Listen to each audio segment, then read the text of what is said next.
સામાન્ય માણસ પોલીસ અને અરેસ્ટની વાતથી જ ડરી જાય છે. એકચ્યુઅલીમાં આ વેબ છે ને એ બહુ મોટું જાળું છે અને આપણે સામે ચાલીને કેટલી બધી ઇન્ફોર્મેશન શેર કરીએ છીએ અને એકવાર સ્કેમર્સની પાસે આ ડેટા આવી જાય પછી એમનું ઇમ્પોર્ટન્ટ કામ હોય છે टारगेट सिलेक्ट करूँ. नमस्कार, आपके बेटे का नाम अर्जुन है? हाँ, अभी कहाँ है वो? नौकरी पे गया है. अच्छा, तो हमने जिसे अरेस्ट किया है वो कौन है? अर्जुन, તું ઠીક છે ને બેટા? એમને બીજો કોઈ સ્ટ્રેસ છે? પપ્પા, તમે મને એક પ્રોમિસ આપો.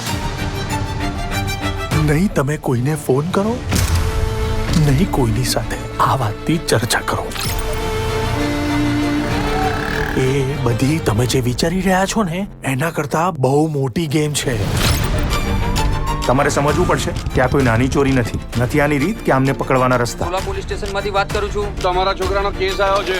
આ જે સ્કેમર્સ છે ને એ વેબની દુનિયામાં છુપાયેલા હોય છે. ચૂપચાપ આવીને એમનું ટાર્ગેટ અચીવ કરીને જતા રહે છે. સમજી ગયા?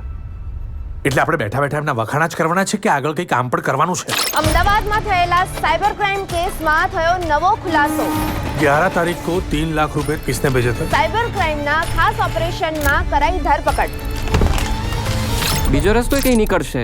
શું થાય ભાઈ? ભગવાન કે વહાં દેર હે અંધેર નહીં.